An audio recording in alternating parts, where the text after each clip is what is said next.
어제 예배 오직 전도. 새 피조물로 새 세상을 열자. 할렐루야. 오늘 말씀의 제목은 진짜 상과 상 얻는 진짜 성도, 진짜 상과 상 얻는 진짜 성도라는 제목을 가지고 하나님 말씀을 증거하도록 하겠습니다. 진짜가 뭡니까? 여러분 진짜 금은 알죠? 똑같은 금이어도 진짜 금이 있고 가짜 금이 있어요. 다이아몬드도 진짜 다이아몬드가 있고 가짜 다이아몬드가 있어요. 사람도 진국이 있고 허당이 있어요. 믿음도 진짜 믿음이 있고 가짜 믿음이 있다고 그래요. 가짜라고 안 하면 우리는 가짜라고 말하지 않습니다. 믿음이 없는 사람 보고 가짜다 이런 이야기는 하지 않습니다. 다시 말해서 이교도에게 이단이다 이런 이야기를 하지 않습니다. 예수를 안 믿는 사람한테는 진짜와 가짜의 의미가 없기 때문이에요. 그런데 예수를 믿는다고 하는데 믿는다고 하면서 또 믿음으로 무언가 하려고 하는 사람은 진짜와 가짜가 구별이 됩니다. 이게 굉장히 중요한 이야기입니다. 여러분 하나님 앞에 상 얻기를 원하는 사람은 진짜 상과 가짜 상을 구별해야 돼요. 진짜 상과 가짜 상을 구별하지 않으면 잘못된 가짜 상을 얻게 되고 가짜 상을 얻었다는 것은 자기 자신이 가짜의 위협에 직면하게 된다 하는 것입니다. 명쾌하게 간단하게 이야기하면 진짜 상과 가짜 상은 뭐냐? 진짜가 주면 진짜 상이고 가짜가 주면 가짜 상입니다. 아주 명쾌하죠. 진짜가 주면 진짜 상이에요. 가짜가 주면 가짜 상입니다. 명쾌합니다. 자, 그러면 우리는 믿음 안에서 생각할 때 여호와 하나님, 진짜 하나님이 주신 상은 진짜 상이 되는 것입니다. 가짜 하나님이 주면 바로 가짜 상이 되는 거예요. 그런데 그 많은 통로들이 있습니다. 그래서 진짜의 통로를 붙잡는 역사, 즉 그것을 이루기 위해서 진짜 메시아 주 예수 그리스도, 또 가짜 이 가짜 상을 가지고 오면은 거짓 메시아가 되는 거예요. 또 진짜 상에 대해서 이야기하고 진짜 상에 대해서 통로를 이야기하면은 바로 신실한 종, 진짜 종이 되는 거예요. 진짜 복음 전도자가 돼요. 그렇지 않으면 거짓 선지자가 됩니다. 가짜가 되는 거예요. 이단이 되는 겁니다. 사이비가 되는 거예요. 이게 바로 진짜로부터 받았느냐 가짜로부터 받았느냐, 진짜의 메시지를 전하느냐 가짜의 메시지를 전하느냐에 따라서 진짜와 가짜가 딱 구별이 되는 거예요. 그런데 왜 진짜냐 가짜를 따지느냐? 진짜라고 하니까 구별이 되는 겁니다. 예수를 안 믿는 사람은요 진짜 가짜의 의미가 없어요. 그러니까 예수 안 믿는 사람들한테 저 사람은 가짜야 이렇게 말하지 않습니다. 그냥 예수 안 믿는 사람. 교회가 다 있습니다. 그런데 왜 교회가 진짜도 있을 수 있고 가짜도 있을 수 있냐? 하나님의 교회라고 하니까 진짜가 있고 가짜가 있는 거예요. 다이아몬드가 아닌 것 보고 이 다이아몬드가 진짜냐 가짜냐의 의미는 필요 없어요. 다이아몬드가 아닌데 그것은 무슨 진짜냐 가짜냐 이것을 따질 필요가 뭐 있습니까? 아무런 가치가 없는 거예요. 아무런 의미가 없는 것입니다. 그런데 진짜 다이아라고 하니까 저게 진짜냐 가짜냐를 따지는 거예요. 우리는 반드시 어떤 것에 직면하게 되느냐? 우리의 믿음은 진짜냐 가짜냐에 직면하도록 되어 있다. 왜냐하면 우리는 진짜라고 주장을 하니까요. 또 우리의 가는 길이 진짜라고 말하니까. 그러니까 반드시 우리는 진짜와 가짜에 직면하게 되어 있고 거기에 대해서 시험을 통과해야 된다는 거예요. 마귀의 시험이 있고 하나님의 시험이 있고 심지어는 우리 스스로의 시험이 있어요. 여기에서 우리가 통과해야 돼요. 하나님이 시험하신다고 그랬어요. 마귀도 우리를 시험한다고 그랬어요. 하나님이 아브라함을 시험하시잖아요. 또 바울이 우리를 불로 시험하신다고 그러잖아요. 진짜인지 가짜인지. 또 우리 스스로도 스스로를 시험을 합니다. 우리의 믿음이 진짜면 기도하면 응답 받는다고 그래요. 그런데 그 믿음이 가짜면 응답 못 받는다고 써있어요. 하나님 앞에 책망할 것이 없으면 무엇을 원하는지 구하라, 그리하면 받으리라, 이렇게 말하고 있어요. 그런데 책망할 것이 있으면 못 받는다, 이렇게 써져 있어요. 열매 맺는 가지, 그 가지가 주님 앞에 붙어 있으면 많은 열매를 맺는다는 거예요. 그런데 그 말씀을 하기 전에 이미 세례 요한이 열매 없는 나무는 찍어 불에 던진다, 이미 도끼가 너희 밑에 놓여 있다라고 말하고 있어요. 그런데 예수님은 열매를 먼저 이야기하지 않고 내가 참 포도나무다, 아버지는 농부다, 너희는 가지다, 나를 떠나서는 너희가 아무것도 할 수 없고 아무 열매를 맺을 수 없다. 그러나 너희가 내 안에 거하면 그 열매를 많이 맺을 것이다. 여러분, 이게 굉장히 어려운 게 아니에요. 여러분이 기도의 열매를 맺고 싶잖아요. 그럼 기도하는 것이 참 포도나무에 가지가 붙어 있는 거예요. 그런데 기도의 응답을 원하면서 기도를 하지 않는다? 가지가 떨어져 있는 거예요. 얼마나 쉬워요. 굉장히 쉬운 이야기예요. 근데 굉장히 이걸 어렵게 생각을 해요. 여러분의 예배의 열매를 맺기를 원한다 그러면은 예배를 안 드리는 사람은 떨어져 있는 거예요. 간단한 이야기예요. 나는 말씀이 살아 운동력이 일어나기 원한다. 그런데 말씀을 주야로 묵상하지 않는 거예요. 성경에 써져 있잖아요. 이 말씀을 주야로 묵상하라. 그래야 하면 내가 자를 오나 치우치지 아니하면 내 길이 형통하리라. 이 말을 지켜 행하라. 그래야 하면 내가 복이 있겠다. 다시 말하자면 말씀의 열매를 내가 원해요. 그러면 예수님의 비유로 이야기하면 난 참 포도나무, 너희는 가지다. 나 딱 붙어있으면 저절로 열매를 맺는다. 붙어있다는 것이 뭐냐? 내가 말씀의 열매를 맺기를 원하면 말씀의 가지가 붙어있어야 돼요. 주야로 말씀을 묵상하고 있으면 붙어있는 거예요. 여러분이 말씀을 주야로 묵상하고 있으면 반드시 말씀의 열매를 맺게 돼 있어요. 묵상한다는 것을 구체적으로 이야기하면 보기만 하는 거예요? 듣기만 하는 거예요? 말하기만 하는 거예요? 아니죠. 요한계시록 1장 3절이나 또 신명기 28장 1절 2절 3절이나 그 말씀에 대한 그 약속이 붙어있는 걸 이야기하면 이 말씀을 읽고 듣고 지켜 행하는 자 복이 있도다. 여러분, 말씀의 열매를 맺기 시작하면 말씀의 가지가 딱 붙어 있어야 돼요. 예배의 열매를 맺기 시작하면 예배가 붙어 있어야 돼요. 예배 안 드리면서요, 예배에 대한 열매를 맺고 떨어져 있는데 무슨 열매를 맺어요? 나는 기도의 응답의 열매를 맺게 되다. 쉬지 말고 기도해야 돼요. 늘 근신하여 깨어 기도해야 돼요. 마귀가 틈타지 않도록 기도해야 돼요. 천국이 침노되도록 기도해야 돼요. 부르짖고 그 비밀한 일이 열리도록 기도해야 돼요. 또 밤낮 부르짖어야 돼요. 이런 기도가 우리 안에 있으면 반드시 붙어있기 때문에 그 기도에 대한 열매가 맺도록 되어 있어요. 굉장히 쉬운 이야기예요. 근데 쉬운 이야기를 굉장히 어렵게 생각을 해요. 어렵게 생각하는 사람일수록 굉장히 형이사학적이에요. 형이사학적이라는 건 뭐냐면 굉장히 자기중심적으로 해석을 한다는 뜻이에요. 그래서 그것을 굉장히 자기중심으로 해석을 하기 때문에 그 말이 다 맞는 것처럼 들리지만 열매는 없어요. 그래서 예수님께서 구별이 잘 안 되면은 무엇을 보아할지니라, 열매를 보아 알지니라. 열매를 보면은 모든 게 다 알 수 있다는 것입니다. 여러분, 간단한 이야기입니까? 진짜 상이 뭐냐? 진짜 하나님이 주신 상을 받으면 진짜 상이에요. 가짜 상은 뭐냐? 진짜 하나님이 준 게 아니에요. 소위 말하면 성경적으로 이야기하면 마귀가 주는 거예요. 하나님과 관여하지 않는 세상이 준 거예요. 하나님이 관여하지 않는 인간이 준 거예요. 가짜 상이죠.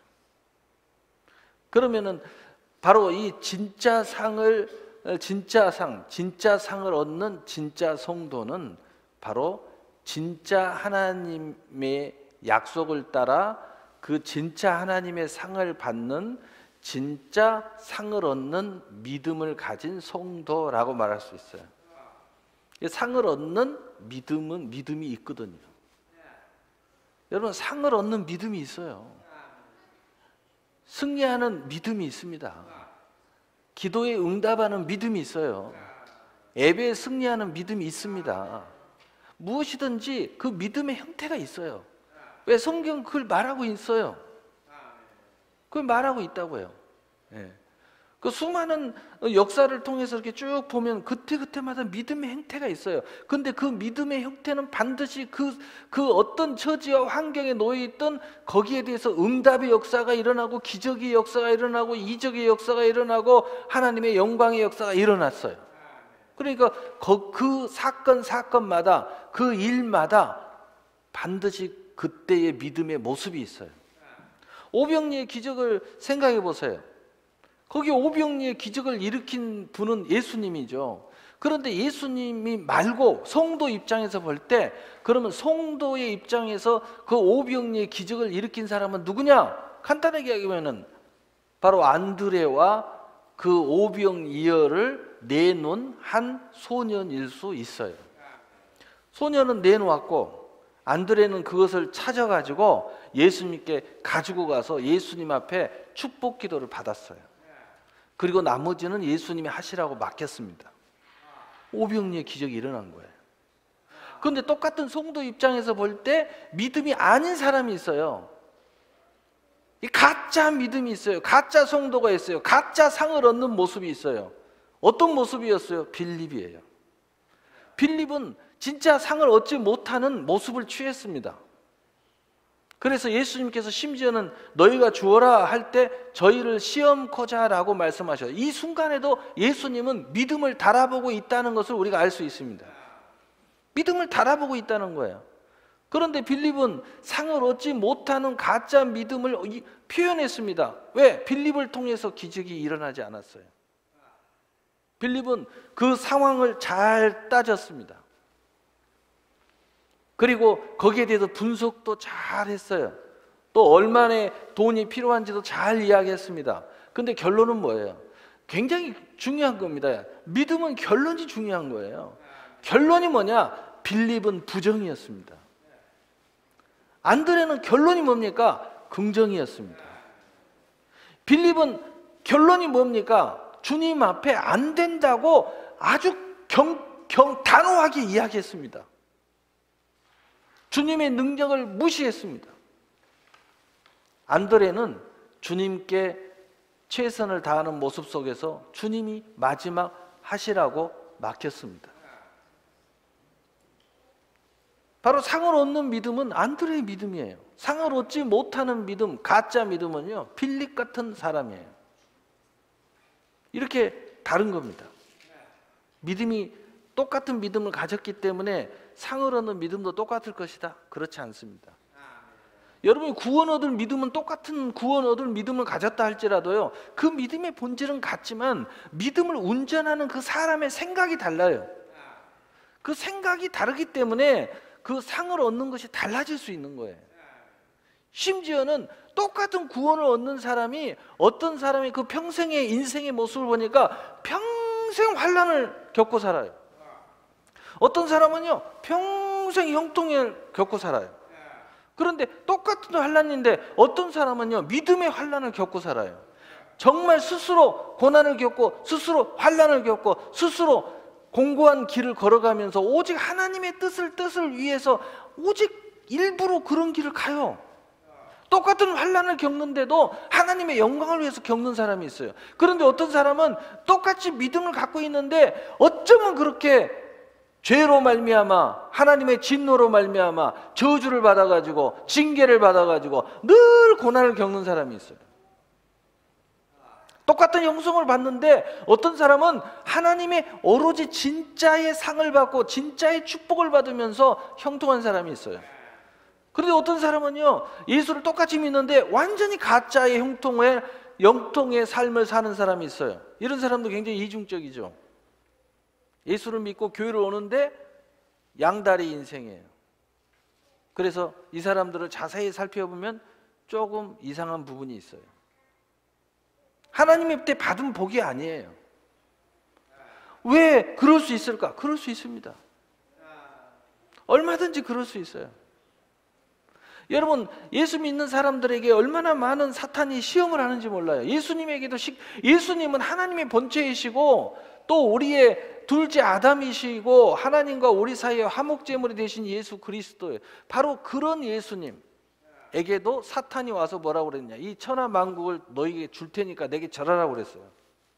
이 세상의 부귀영화 공명을 다 줄 테니까 내게 절하라. 이 말은 무슨 말이에요?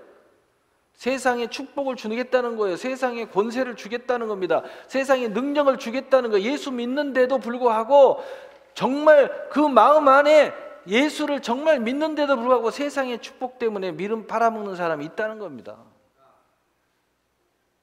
가짜 상을 얻는 자가 있다는 거예요.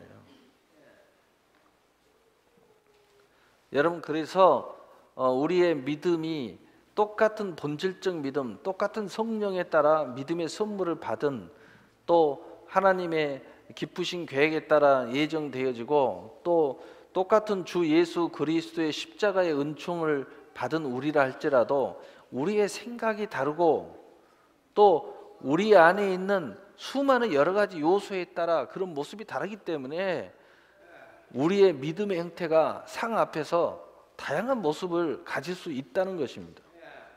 여러분이 지금 똑같은 말씀을 듣고서도요, 지금 똑같은 믿음을 가졌고 똑같은 예수를 믿었는데도 듣는 상태가 다를 수밖에 없어요. 그러나 여기 복음을 전하는 이상윤 목사는 여러분이 다 믿음으로 듣기를 바라고 말하고 있는 거죠. 그리고 오늘 말씀을 들을 때에 오늘 말씀을 통해서 주님이 하시고자 하는 말씀을 꼭 듣기를 원하고 또 하나님께서 이 말씀을 통해서 여러분의 개인에게 또 개인의 모든 일과 사역을 통해서 하시고자 하는 일이 반드시 실현되기를 바라면서 복음을 전하는 거죠. 자, 그러면은 오늘 진짜 상과 상 얻는 진짜 성도에 대한 충분한 먼저 말씀을 드리면서 야, 정말 진짜 가짜가 이렇게 생기는구나. 내가 예수를 안 믿으면 진짜 가짜가 필요 없어요. 예수 안 믿는 사람한테 진짜 가짜 따지지 않습니다. 그래서 이교도한테는 2단 3단 안 타져요. 그런데 똑같이 하나님을 섬긴다고 그러고 똑같은 성경을 가지고 있고 똑같은 예수 믿는다고 그러고 그리고 하나님께 경외한다고 그러고 똑같이 천국을 간다고 그래요. 그러니까 진짜 가짜를 따지는 겁니다. 그래서 우리는 항상 진짜와 가짜의 직면에 있어요. 그래서 우리는 항상 하나님 앞에 내가 진짜임을 고백해야 돼요. 그리고 드러내야 됩니다. 내 양심 앞에 조금도 꺼리낌이 없어야 돼요. 그래야 진짜의 상이 우리에게 오고 진짜의 성도로서 그 약속을 실현해 가는 것입니다. 그러므로 우리가 이 사실을 이제 알았다면 여러분이 항상 진짜이기를 바랍니다. 진짜이면서 가짜인 사람도 있고요. 가짜이면서 진짜인 사람도 있어요. 가짜이면서 진짜인 사람은요, 하나님 앞에 쓰임받다가 버림받게 되고요. 진짜이면서 가짜로 사용된 사람은 가짜 때문에 환난 죽으라고 당해요. 그러나 구원은 받죠. 왜? 진짜니까. 부끄러운 구원을 받든 환난 가운데 구원을 받든 하나님의 돼지게 얻어맞고 구원을 받든 진짜니까 하나님 절대 놓치지 않거든요. 왜? 하나님의 약속이 있으니까. 진짜는 하나님이 끝까지 반드시 천국을 데리고 가거든요. 가짜는요, 아무리 진짜인 척 해봤자 나중에 쓰임받고 버림받아요. 좀 안타깝죠. 그러나 현실적으로 볼 때는요, 가짜이기 때문에 그런 거예요.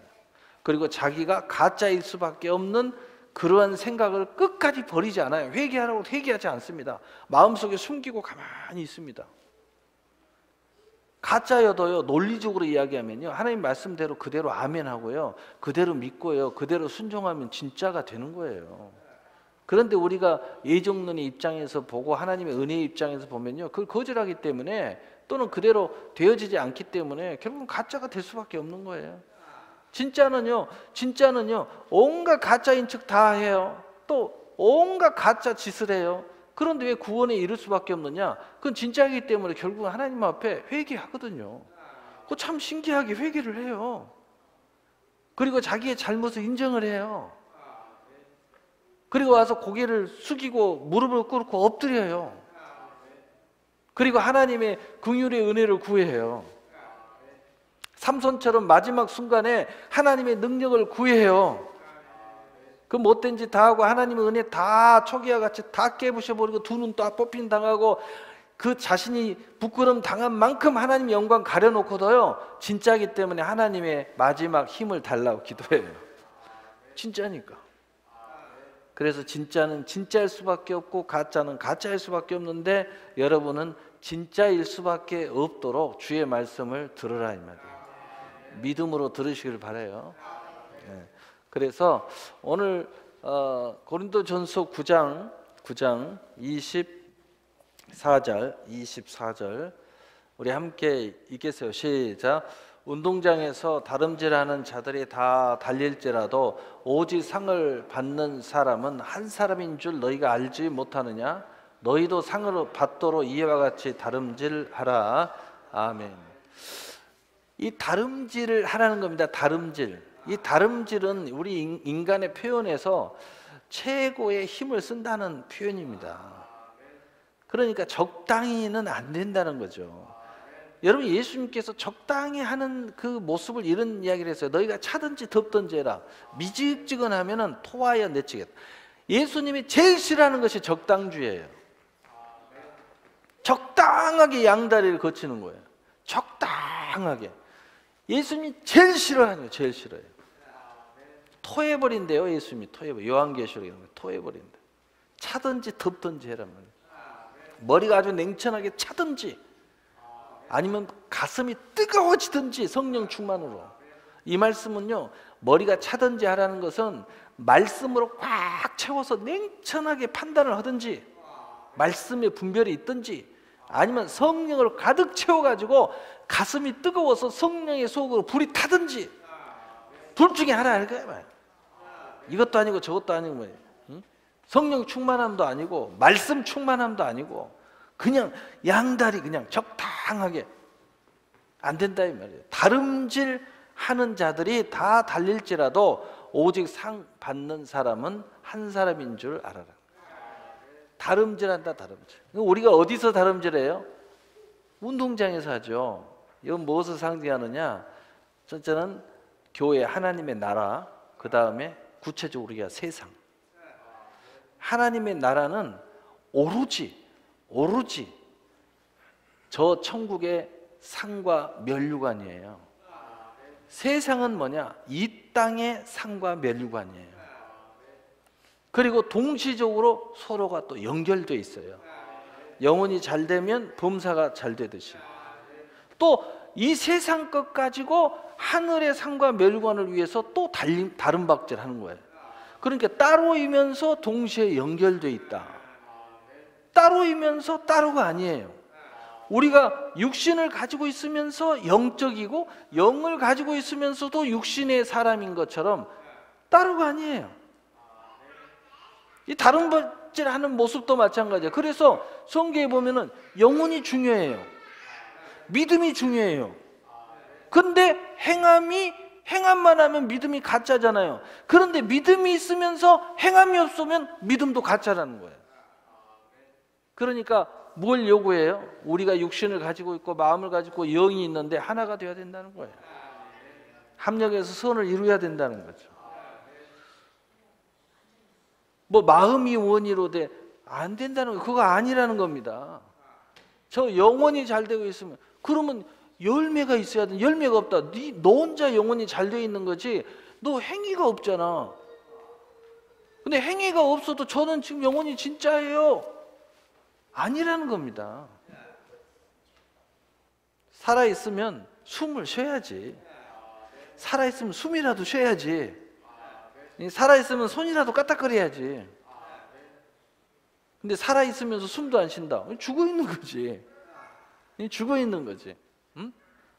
그래서 고린도전서 9장 24절에 운동장에서 다름질하는 자들이 다 달릴지라도 오직 상을 받는 사람은 한 사람인 줄 너희가 알지 못하느냐. 너희도 상 받도록 이와 같이 다름질하라. 너희가 얻도록 열심히 다름질 하라는 거예요. 근데 우리는 실상 다름질 안 하고 있어요. 여러분이 정말 기도 하나만 놓고 보면 다름질 하듯이 기도하십니까? 여러분 예배 하나를 놓고 봐도 다름질 하듯이 예배하세요? 여러분 그 세상적인 일 놓고 봅시다. 세상에 여러분 기업을 일을 해요. 그냥 하나님이 주신 거야. 그러면 하나님이 주신 거면 다름질 하도록 기업을 해야 되는데 여러분 일도 열심히 그렇게 하세요. 그렇게 해야 된다는 거예요. 여러분 하나님 앞에 축복받으면요 놀면서 스스로 하는 게 축복인 줄 아는데요, 절대 축복 아닙니다. 열심히 하면서 놀아야 그것도 축복이죠. 늘 노는 것은요 그건 축복 아니에요. 늘 노는 것은 축복이 아니에요. 여러분 열심히 하는 사람이, 열심히 일하는 사람이 잠시 쉬면요 얼마나 행복한지 몰라요. 정말 열심히 일하고 저녁에 단잠을 자면요 얼마나 잠이 꿀맛인지 몰라요. 근데 열심히 일하지 않는 사람은요 잠이 꿀맛이 아니에요. 쉼도 하나님 안식이 될 수가 없습니다. 절대 쉰다는 것이 안식이 안 돼요. 근데 열심히 산 사람들, 열심히 영적으로나 혼적으로나 육으로 다름박질한 사람은요 쉬는 것이 하나님의 천국이죠. 그런데 여러분이 어떤 신호가 오느냐? 야 그만 쉬어. 근데 그 신호가 딱 오면요 마음이 불안해집니다. 마음의 안식이 딱 사라져버려요. 안식이 딱 사라지면요 하나님 신호가 온 거예요. 너 기도할 때야 이제. 너 이제 예배 드릴 때야. 너 이제 다시 열심히 일어서야지. 신호가 딱 찾아왔으면요 일어서야 돼요. 내 기준으로는 아닌데요 하나님이 하라고 하면 하나님 다 책임져요. 걱정할 거 없어. 죽으면 천국이고 살아서 움직일 것 같으면 하나님이 강건하게 해주실 거고 하나님 다 알아서 하시는 거 아무 신경 쓸 거 없어요. 자식 문제도 마찬가지야. 너무 걱정하지 마. 뭐 안 되는 건 뭐 어떻게 할 겁니까? 하나님이 알아서 하시죠. 내가 해서 될 것 같으면 하세요.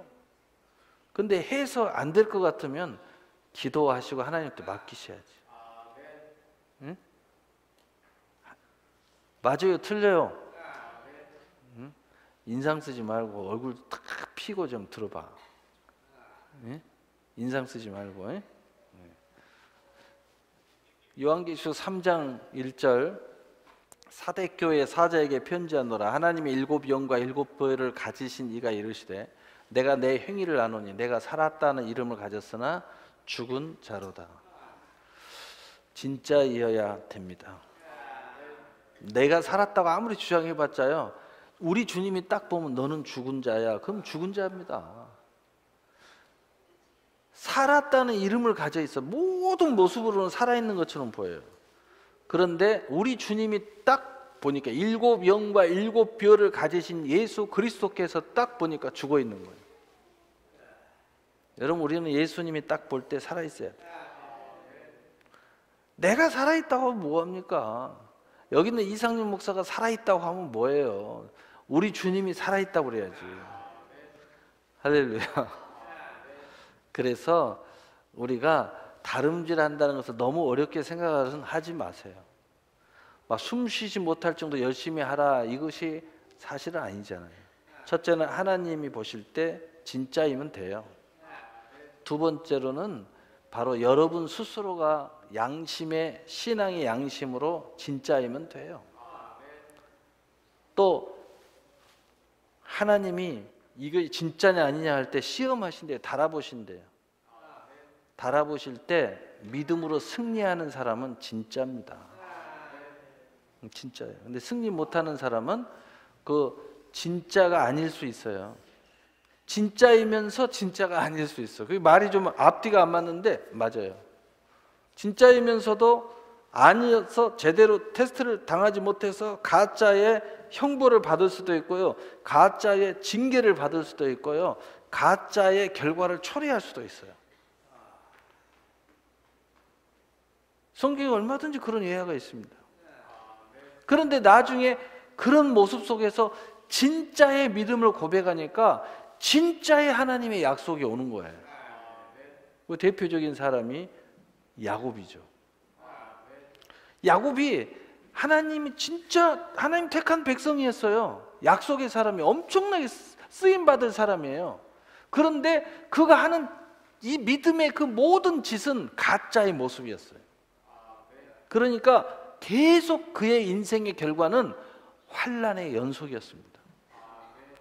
심지어는 몇 년 동안 훈련받고 한마디로 어려움 당했네. 20년. 그런데 그가 진짜의 믿음의 모습을 보이기 시작했어요. 언제부터요? 이 20년이 지나고 나서 하나님이 말씀하시는 순간부터. 그때서부터는요, 진짜의 모습을 보여줘요. 막 천사와 씨름하면서 절대 물러서지 않고요. 환도뼈가 막 이골되고 막 엄청난 고통이 있는데도 끝까지 천사를 붙잡고 기도해요.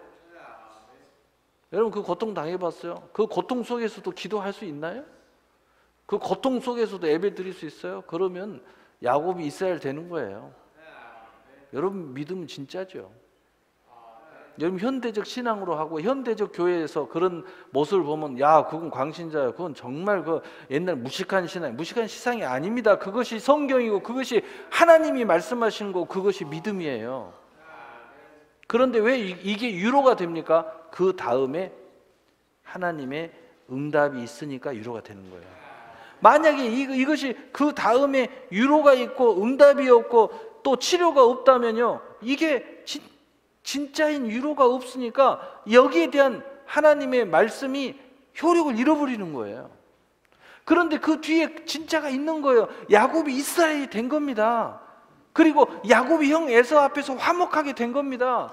그리고 장자의 권세로 완전히 완성시킵니다. 그러니까 한독교가 유골되는 고통을 겪는 야곱이 이것이 지금까지 이스라엘 백성들은 하나님의 은혜라고 이야기하고 지금까지 삼겹줄 이 힘줄을 그들은 먹지 않습니다. 하나님이 은혜를 베풀어 준 증거라고요. 현실적으로 이야기하면 무슨 은혜입니까? 고통이지. 근데 그게 믿음이고 그게 하나님의 은혜의 표적이고 그것이 하나님의 축복이 됐고 그래서 이스라엘의 축복이 있고 지금은 그 민족은 나라의 이름까지도 이스라엘이라고 해놨어요. 그래서 그들은 결코 이런 믿음의 행보, 이런 믿음의 고백을 두려워하지 않아요. 이것이 하나님의 은혜라면 기꺼이 그 길을 가는 거예요. 이게 진짜 믿음이에요.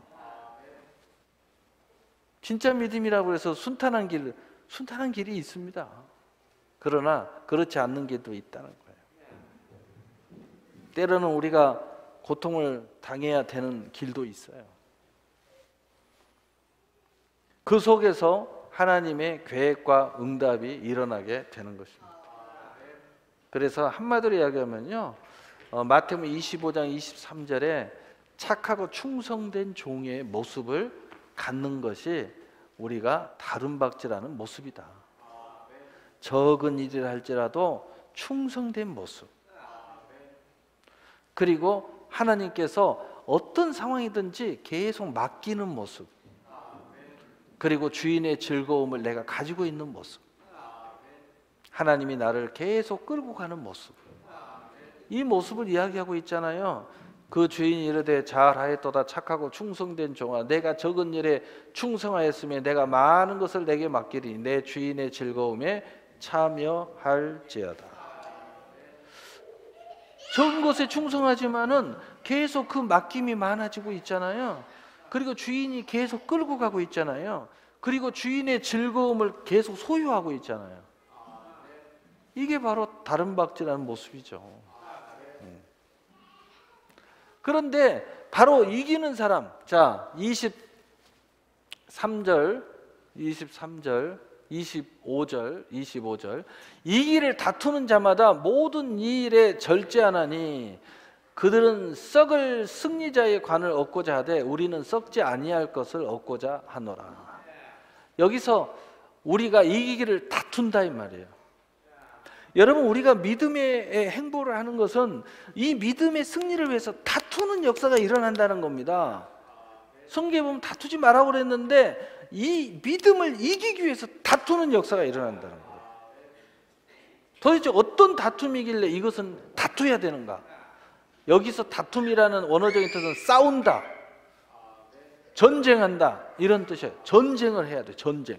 이 전쟁은 피할 수 없어요. 피하면 져요. 이 전쟁은 반드시 해야 돼요. 좀 쉽게 이야기하면 이 전쟁을 위해서 우리가 기도를 외면하면 안 돼요. 이 전쟁은 기도로 하는 거예요. 이 전쟁을 하기 위해서 마음을 강하고 담대하게 먹어야지, 그렇지 않으면 안 돼요. 왜? 이것은 믿음의 마음으로 하는 거니까. 절대 뒤로 물러서 가면 안 돼요. 그래서 내가 뒤로 물러서는 자를 기뻐하지 아니하리라.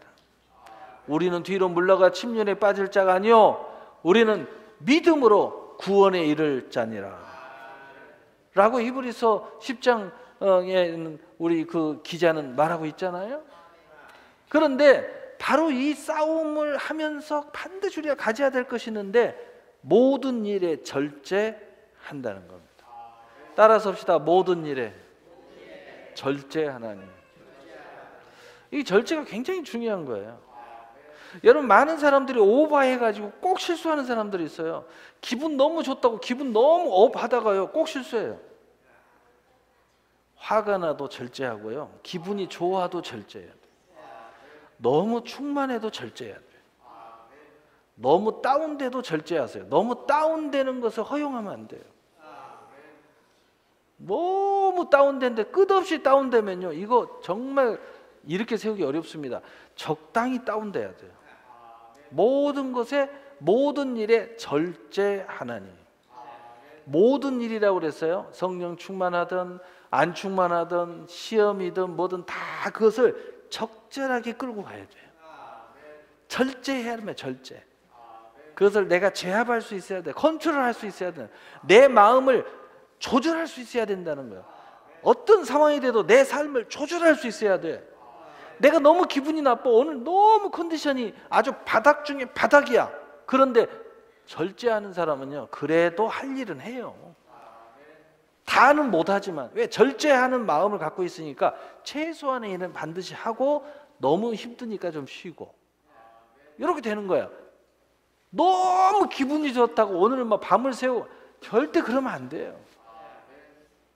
너무 힘이 막 남아들어가도 적당히 절제해야 돼요. 그래야 그것이 농런이 돼요. 계속해서 충만함이 된다고요. 충만함. 기분이 너무 좋아도 마찬가지고, 기분이 너무 나빠도 마찬가지고, 몸이 너무 컨디션이 안 좋아도 마찬가지고, 너무 컨디션이 너무 좋아도 마찬가지고, 뭐 로또가 막 터져도 마찬가지야. 절제해야 돼요. 너무 안 좋은 일이 나타나도 절제하셔야 돼요. 그 열심히 하다가 갑자기 안 보이는 거야. 왜 안 보일까? 그 사람 중에 한 사람도 있긴 있는데, 그렇게 기도를 열심히 하더니 요즘에 안 보여서 내가 궁금해 죽겠어. 왜 요즘에 안 보이나? 혼자 내가 기도하면서 생각해 보니까 작전 기도 끝났다고 그러는구나. 내가 이야기했잖아. 작전 끝나면 바로 그 다음 날에 새로 시작하는 거라고. 그 말씀을 들어야지. 그 말씀을 들어서 계속 해야지. 언제까지? 내 인생이 바뀔 때까지. 하나님이 약속을 성취할 때까지. 내가 바라는 것만큼 나는 이 정도야. 그 정도 끝을 내는 거죠. 근데 그 이상 바라지 마세요. 나는 천국까지 가야 되겠다 그러면 천국 갈 때까지. 근데 제가 이야기했잖아요. 아유, 지금 시작하는 사람은요, 아유, 목사님 그렇게 어떻게 삽니까? 힘들어서. 아유, 내 삶은 없나요? 그러면 그냥 그렇게 생각하고 없다고 생각해도 돼요. 근데 제가 이야기했잖아요. 하나님의 축복은 지금 생각한 거 다르다고. 한 단계 올라가면 새 세상이 있어요. 한 단계 올라가면 새 사람이 있어요. 한 단계 올라가면 새로운 동역자들이 있습니다. 한 단계 올라가면 새 기업이 있어요. 무슨 이야기예요? 밑에서 생각할 때는 힘들어서 못할 거, 어떻게 저렇게 사나 이렇게 생각해요. 어떤 사람은요, 저 정도, 저는 별것도 아닌데 저 정도만 이렇게 하는데도요, 목사님 어떻게 그렇게 견디나요? 목사님은 언제 자요? 이렇게 이야기하는 사람이 있어요. 하도 어쩌고저쩌고. 우리 누구 청년인가? 우리 개척할 때는 우리 집사님이 3명이 하도 그러면은 나 따라서 한 달간만 해봐. 코피 터지고 다 쓰러졌습니다. 다 뒤로 자빠져 누워서 보름 만에 다 떨어지더라고요. 나는 늘 그렇게 생활해요. 자기들은 못하겠대 그렇게. 어떤 청년이 또 그렇게 해서 복잡하게 생각하지 마라. 나 따라다녀 그냥 그대로 해봐 한번. 내가 앉아서 책 보면 너도 책 봐. 내가 설교 들으면 너도 설교 듣고, 내가 기도하면 너도 기도하고, 내가 자면 너도 자. 내가 안 잘 때 절대 자지 마. 그랬더니 일주일 만에 떨어지더라고요. 일주일 만에. 일주일 만에 그냥 어느 날 사라져서 연락도 없어. 아무리 전화해도 소통이 안 돼. 하루 반 만에 소통이 돼서 너 어디 갔냐. 실컷 잤대요. 오늘부터 종결이다. 나 따라다니려고 하지 마라. 종결. 땡. 우리 볼 때만 보고, 가끔 볼 때만 보고, 성경 공부할 때나 보고 이렇게 하자. 그러면 약속이 이제 땡이다. 왜? 끝났으니까. 여러분 모든 것에 절제가 필요해요. 절제가. 여러분 이 새 세상이 자꾸 열리면 다 돼요. 지금 밑에서 보니까 아유 저렇게 어떻게 살아. 또 어떤 사람은 좋은 것만 보니까 아우 저렇게 살았으면 좋겠다. 그런데 그 뒷면에 그 예를 쓰는 건 또 안 봐요. 그런데 그 위로 올라가면요 다 하는 힘이 있으니까 하는 거고요. 하나님이 기름을 부어주니까 하는 거고요. 내 나름대로 행복이 있으니까 하는 거고요. 기쁨이 있으니까 하는 거예요. 다 위에 올라간 사람들 다 그렇게 하는 겁니다. 그러니까 저렇게 하는 거예요. 오늘 또 지금 이 시간에 삼각산 올라가서 지금 이제 기도하기 시작하겠네요. 삼각산 대부분 기도하는 사람들이 그 9시에 그 모임이 있더라고. 뭐 삼각산 매일 어떻게 그렇게 하루도 안 빠지고 올라가냐고 말이야. 야, 막 비가 오나 눈이 오나 가서 해요. 비닐을 쳐놓고 하고 텐트 쳐놓고 하고 막 온갖 짓 다 해요. 그 추운데 사명 받아가지고 민족을 위해서 우리 대한민국을 위해서 막 기도하고 막 기도 한번 가보면 막 어마어마해요. 막 어떻게 저런 기도를 할 수 있을까? 아침이 돼야 내려와요. 어떤 사람은 그 자리에서 3일 동안 꼼짝도 안 하고 기도하는 사람도 있어요. 아니 어떻게 그럴 수가 있냐고. 성령이 사로잡으면 다 할 수 있다고요. 아무렇지도 않대요.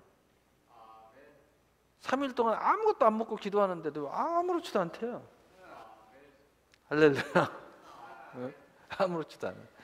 여러분 그래서 이길 자는 절제해야 돼요.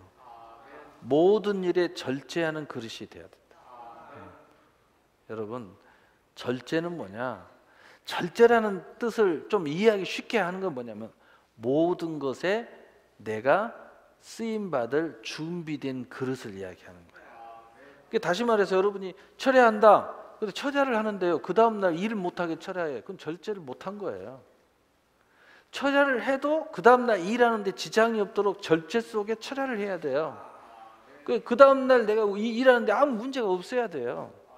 다시 말해서 온전한 하나님이 바라는 절제는 뭐냐면 모든 선한 일에 에비뎀이 되는 항상 준비되어 있는 그릇의 상태를 이야기하는 거예요.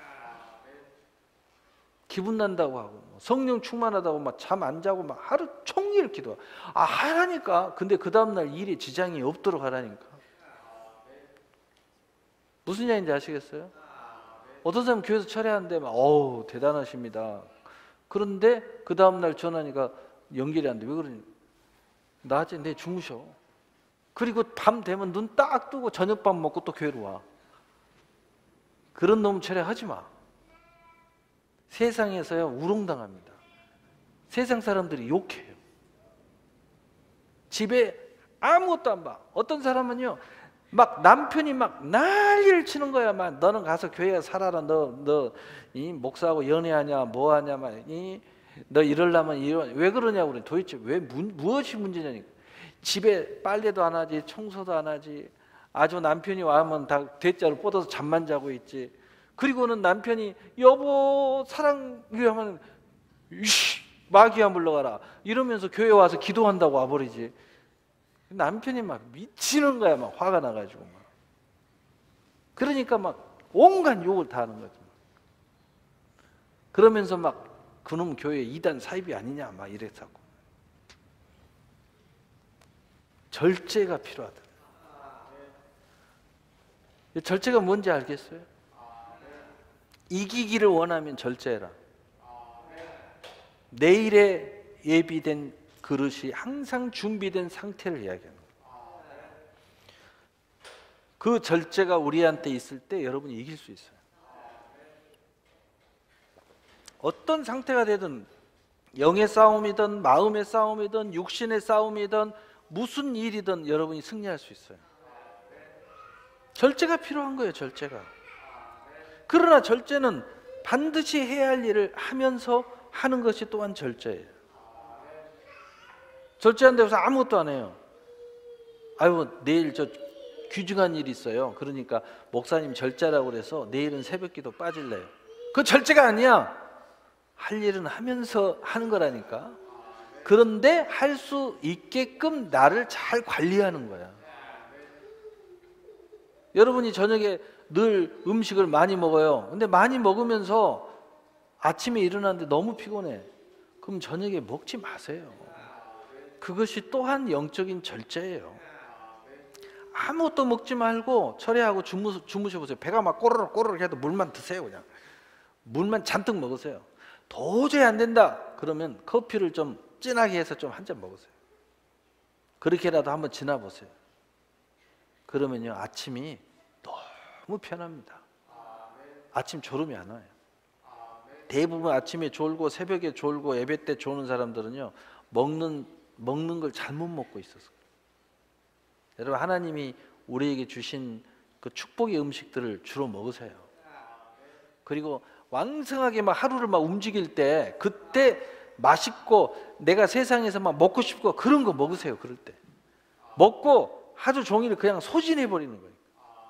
소진하니까 되게 뭐 아침을 잘 먹는다, 점심을 잘 먹고 그냥 소진을 하세요. 그리고 저녁에는 정말 하나님이 먹으라는 음식을 주로 이렇게 딱 가볍게. 너무 또 절제하라니까 이런 사태가 벌어지더라고. 우리 애들 보니까 저녁에 이제 금식 시키는 친구들이 있는데 저녁만 안 먹지요. 6시 전에 뒤지게 먹어요. 그 어디서 먹는 거야? 부모님 몰래 빵집 가서 빵 먹고 있어. 나한테 그러다가 한번 걸렸어.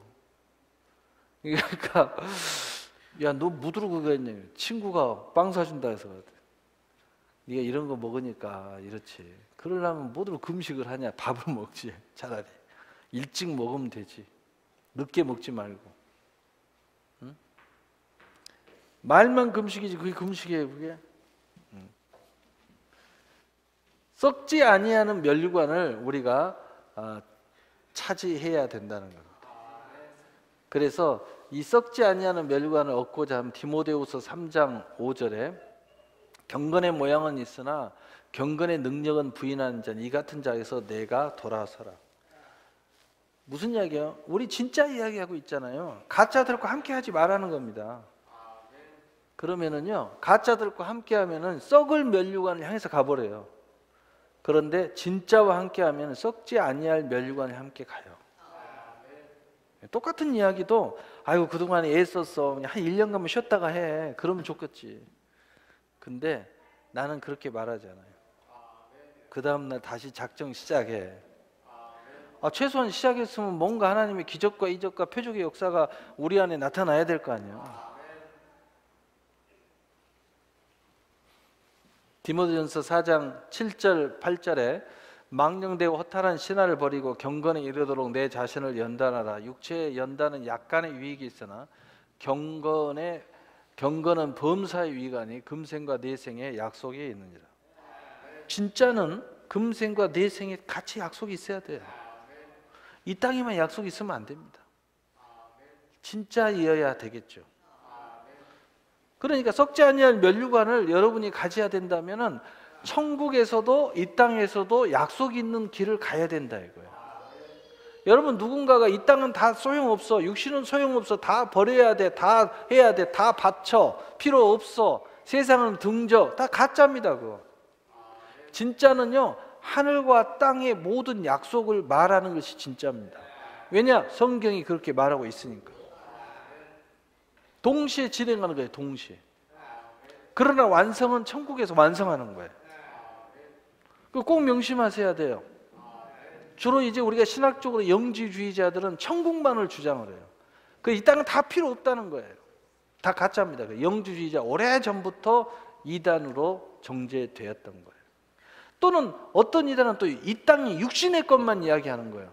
안 보이는 게 무슨 소용이 있냐? 죽어보면 끝나지. 그것도 사입이에요. 금생과 내생의 약속이 있어야 돼요. 자, 그렇다면 우리가 진짜이기 위해서는 오늘 26절 우리 함께 읽어보시죠. 시작.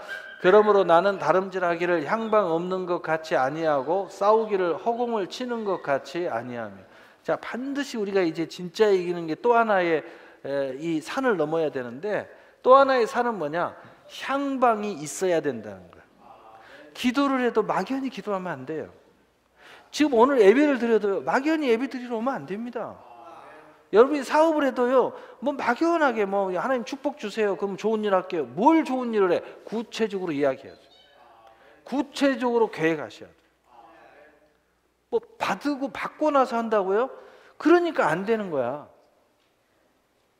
막연하면 안 돼. 우리 청년들 막연하게 결혼하게 하옵소서 이러지 말고 구체적으로 이런 여자와 결혼하게 하십시오. 구체적으로. 응? 구체적으로 이야기하란 말이에요. 그러면 너는 어떤 남자가 너는 될 건데, 나는 이런 남자가 되겠어요. 하나님 기뻐하는 이런 남자가 될 테니까 이런 여자를 주세요. 그럼 왜 이런 가정을 이루려고요? 그런 가정을 왜 이런 하나님의 나라를 세우려고요? 이게 점점 구체화돼야 돼요. 구체적인 목표가 있어야 돼요. 향방 없이 하면 안 돼요. 향방이 있어야 돼요. 그래야 하나님의 상속자의 모습을 갖는 거예요. 그래서 누가복음 4장 23절에 예수께서 그들에게 이르되 너희는 반드시 의사야 너 자신을 고치라 하는 속담을 인용하여 내게 말하기를 우리가 들은 바 가버나움에서 행한 일을 내 고향 여기서도 행하리라 하리라. 반드시 향방이 분명히 있어야 된다는 거예요. 예수님도 그렇게 행하고 있다는 겁니다. 응? 분명히 제목이 있어라는, 내게 구체적으로 원해야 내가 너희를 고칠 거 아니냐 이 말이에요. 마태복음 6장 33절에 너희는 먼저 그의 나라와 의를 구하라 그리하면 이 모든 것을 너희에게 더하리라. 디도서 3장 7절 8절 우리로 그의 은혜를 힘입어 의롭다 하심을 얻어 영생의 소망을 따라 상속자가 되게 하려 하심이라. 이 말이 미쁘다 원하건대 너는 이 여러 것에 대하여 굳세게 말하라. 이는 하나님을 믿는 자로 하여금 조심하여 선한 일을 힘쓰게 하려 함이라. 이것이 아름다우며 사람들에게 유익하니라. 선한 일을 힘써라, 즉 구체화하라, 절제하라, 그것에 대해서 다름박질하라. 선한 일에 구체적인 무슨 선한 일을 하냐 이 말이야. 응? 분명한 대상이 있어요. 우리가 싸운다고 그랬죠. 다툰다고 그랬죠. 뭐예요? 아무거나 싸우면 안 돼요. 여러분 아무거나 싸우지 마세요. 왜 문제가 되냐? 아무거나 싸우니까 인생이 복잡해지는 거야. 절대 싸워야 할 대상만 싸워야 돼. 절대 싸우지 마세요. 교회 안에서 왜 싸웁니까? 우리 교회는 그런 게 없지만 싸우지 마세요. 왜 집안에서 싸워요? 싸우지 마세요. 왜 부부가 싸워요? 싸우지 마세요. 왜 자식하고 부모가 싸웁니까? 싸우지 마세요. 왜 형제 자매끼리 싸워요? 싸우지 마세요. 왜 목사와 성도가 싸웁니까? 싸우지 마세요. 이건 싸울 대상이 아니에요. 싸워야 할 대상이 분명히 있어요. 성경은 어디하고 싸우라고요? 마귀하고 싸우라고. 에베소 6장 12절 우리의 씨름은 혈과 육에 상대한 것이 아니요 통치자들과 권세자들과 이 어둠의 세상 주관자들과 하늘에 있는 악의 영들을 상대함이니라. 마귀하고 싸워야 돼요. 그 다음에 두 번째, 우리는 어디하고 싸워야 돼요? 세상과 싸워야 세상과. 요한복음 16장 33절에 이것을 너희에게 이르는 것은 너희로 내 안에서 평안을 누리려 하려 함이니라. 세상에서는 너희가 환난을 당하나 담대하라 내가 세상을 이겼노라. 예수님도 세상과 싸워서 이겼다는 거예요. 세상과 싸워서 이겨야 돼요. 세상이 끌려다니면 안 됩니다. 우리는 세상이 끌려다닐 존재가 아니고 세상을 생육하고 번성하고 충만하고 정복하고 다스릴 존재다 이 말이에요. 하나님이 그렇게 창조해 놨어요. 그런데 왜 세상이 끌려다닙니까? 세상의 주인이 돼야지. 그 제가 늘 이야기하잖아요. 주도권을 가지고 살아라. 주도권을 가지고 산 사람은 항상 하나님이 먼저기 때문에 그 주도권이 하나님의 주도권으로 말미암아 내 주도권이 행사되기 때문에 그 사람의 스케줄은요 절대로 하나님의 스케줄과 부딪히지 않아요. 내가 주도권을 갖고 사니까. 처음에는 어렵죠. 여러분 기도하면서 서서히 주도권을 행사해 보세요. 그래서 제가 늘 새벽에 이야기하잖아요. 여러분 주도권을 가지라고. 무슨 일이든 주도권을 행사하라고. 그래야 여러분의 길이 형통하고, 그래야 여러분의 마음이 평안하고, 그래야 하나님이 영광받고, 그래야 하나님의 주권이 여러분을 향하여 행사하게 된다고 말이에요. 주도권을 가져야 돼요. 주도권을 잃어버리고 무슨 일이든지 하면은요 인생이 복잡해집니다. 주도권을 잃어버리고요, 내가 주도권을 잃어버린 상태에서 누군가와 일을 하게 되고 누군가와 동역을 하게 되고 또 어떤 세상에서 뭔가 속해하게 되고 그러면 일이 복잡해져요. 왜? 주도권을 잃어버리니까. 하나님의 주도권이 내 인생에 가장 중요한 건데 그 주도권을 잃어버렸어. 그러면 얼마나 복잡한 일이 많이 생기겠어요. 갈등이 왜 많이 생기겠어요? 주도권을 잃어버리면 갈등이 많이 생길 수밖에 없는 거예요. 네? 주도권을 잃어버리니까. 세 번째로는 여러분의 자아입니다. 자아.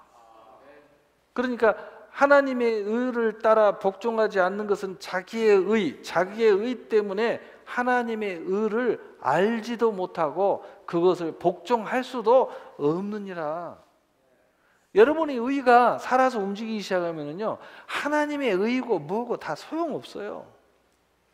그래서 우리의 싸움은 내 의, 굳이 이야기하면 옛사람, 굳이 이야기하면 그 옛사람을 주도하고 있는 정욕, 욕심, 그것을 충동질하고 있는 어둠, 바로 이것과의 싸워야 돼요. 그래서 바울 사도가 갈라디아 2장 20절에 나는 그리스도와 함께 십자가에 못 박혀 죽었나니 이제 내가 산 것이 아니요 내 안에 그리스도께서 사는 것이니라. 나를 회방하는 옛사람을 죽였다는 겁니다. 싸워서 이겨야 된다는 거예요. 예. 그래서 이것은 바로 아버지께로 온 게 아니에요. 내 자신에서 이것이 막 일어나는데 이 옛사람이 일어나는데 이게 내가 아닙니다. 내가 아니라는 거예요. 예. 그래서 고린도전서 9장 17절에 바울은 이런 이야기를 합니다. 내가 자유로 이것을 행하면 상을 얻거니와 자유로 아니한다 말할지라도 나는 사명을 맡았노라. 사명을 맡았노라. 예. 27절. 예.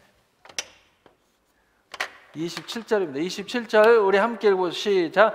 내가 내 몸을 초복종하게 함은 내가 남에게 전파한 후에 자신을 도리어 버림을 당할까 두려워함이니라. 바울은요 자기 자신을 이기기 위해서 날마다 초복종시키는 거예요. 나는 날마다 죽노라. 나는 그리스도와 함께 십자가 못 박혀 죽었다. 내 안에서 제가 계속 일어나도 나는 산 자로 여길 거다. 바울은 이렇게 선언하면서요 이 죄를 일으키고 정욕을 일으키고 그리고 하나님 앞에 불순종을 일으키는 이 자신을 내가 아니라고 이 옛사람과 날마다 싸운다는 거예요. 야 너는 내가 아니야. 그러면서 복종시켜 날마다 죽는 거예요. 그리고 나는 네가 아니야 라고 선언한다는 거예요. 여러분 이게 굉장히 중요한 이야기예요. 그래서 우리가 이러한 모습이 됐을 때 향방이 분명히 있어야 돼요. 목적이 있어야 돼요. 목표가 있어야 돼요. 비전이 있어야 됩니다. 그리고 싸워도 아무하고나 싸우지 마세요. 영적으로 간단하게 정리하면 마귀와 싸워야 돼요. 세상과 싸워야 돼요. 여러분 옛사람과 싸워야 돼요. 이것들과 싸우는 것이죠. 아무하고나 싸우지 마세요. 절대 싸우지 마세요. 그것은 절대 도움이 안 됩니다. 그것은 전부 다 마귀의 역사예요. 여러분의 이 비전과 꿈을 그르치게 만드는 겁니다. 결론이에요. 고린도전서 3장 12절에서 15절 우리 함께 읽어봅시다. 시작. 만일 누구든지 금이나 은이나 보석이나 나무나 풀이나 집으로서 이 터 위에 세우면 각 사람의 공적이 나타날 것인데 그날의 공적을 밝히리니 이는 불로 나타내고 그 불이 각 사람의 공적이 어떠한 것을 시험할 것임이라. 만일 누구든지 그 위에 세운 공적이 그대로 있으면 상을 받고 누구든지 공적이 불타면 해를 받으리니 그러나 자신은 구원을 받을 때 불 가운데서 받은 것 같으니라. 아멘. 반드시 이겨야 상이 있어요. 이기지 못하면 상이 없습니다. 면류관이 없어요.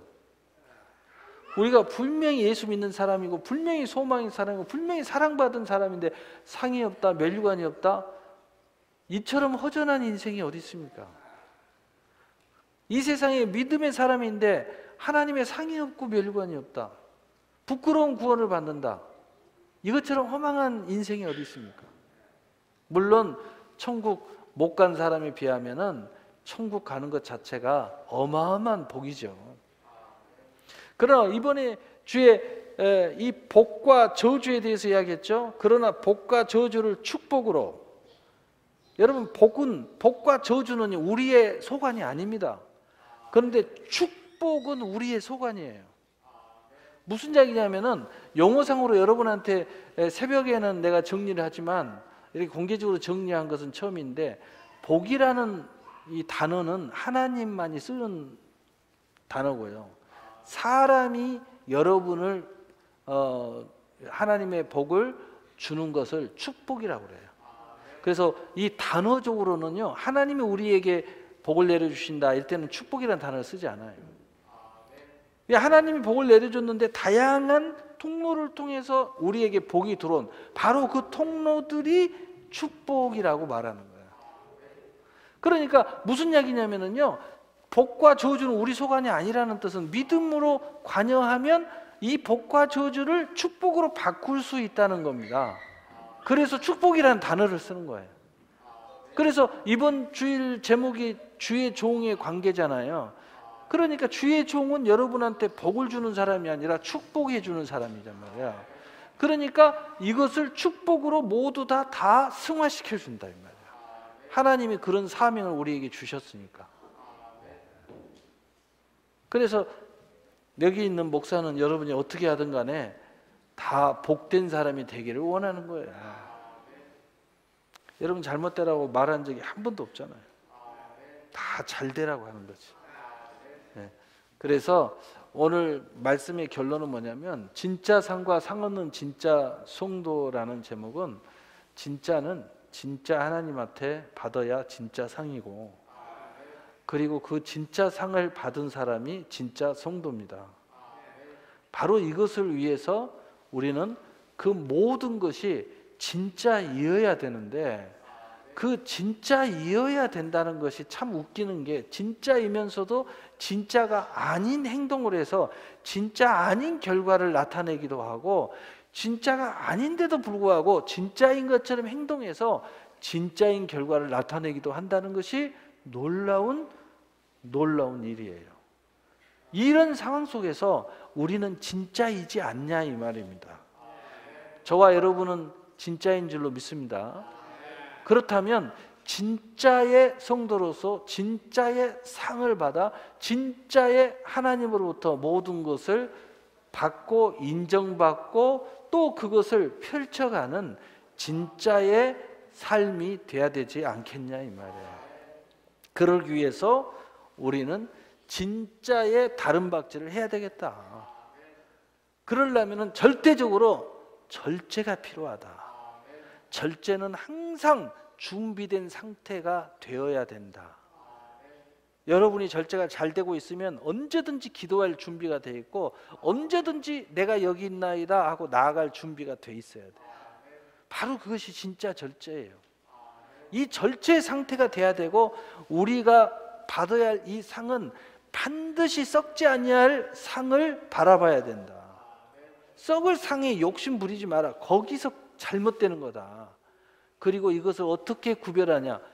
하늘과 땅의 모든 약속이 동시적으로 있어야 된다. 동시적으로 있어야 된다. 동시적으로 있어야 되고 이것을 위해서 분명한 목표가 뚜렷해야 된다는 거예요. 여러분 결혼을 원하면 뚜렷해야 돼요.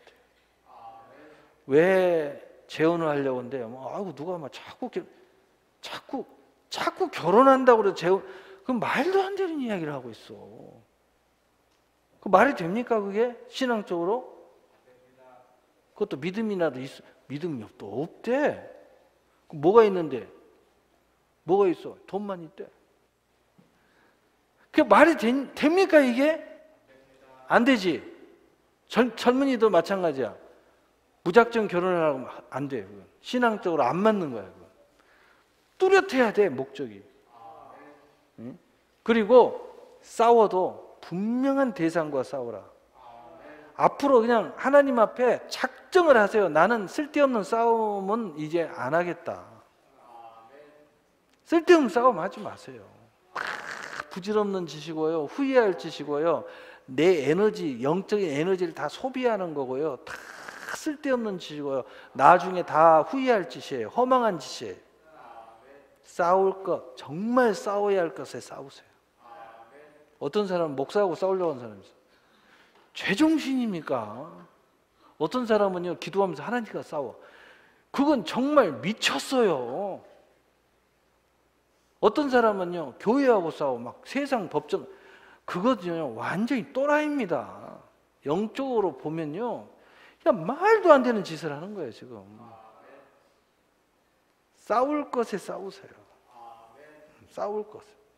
그리고 현실적으로 도저히 납득 안 되면 하나님한테 맡기세요. 하나님 살아계신 줄 믿잖아요. 하나님한테 기도하세요. 예수님 뭐라 했어요? 원수 갚는 게 내게 있다. 네가 하려고 하지 마라. 내가 다 원수 갚겠다. 왜 손에다 피를 묻히려고 합니까? 왜 더러운 그 구정물을 묻히려고 합니까? 하나님이 다 하신다는데. 성경대로 살자고요. 말씀대로 살자고요. 하나님의 축복의 사람이 되자고요. 좋은 역할을 하자고요. 네. 그렇게 했을 때 우리는 바로 하나님의 시험에 딱 왔을 때 금과 은과 보석의 사람이 되어서 상 얻는 자가 될 것이라는 겁니다.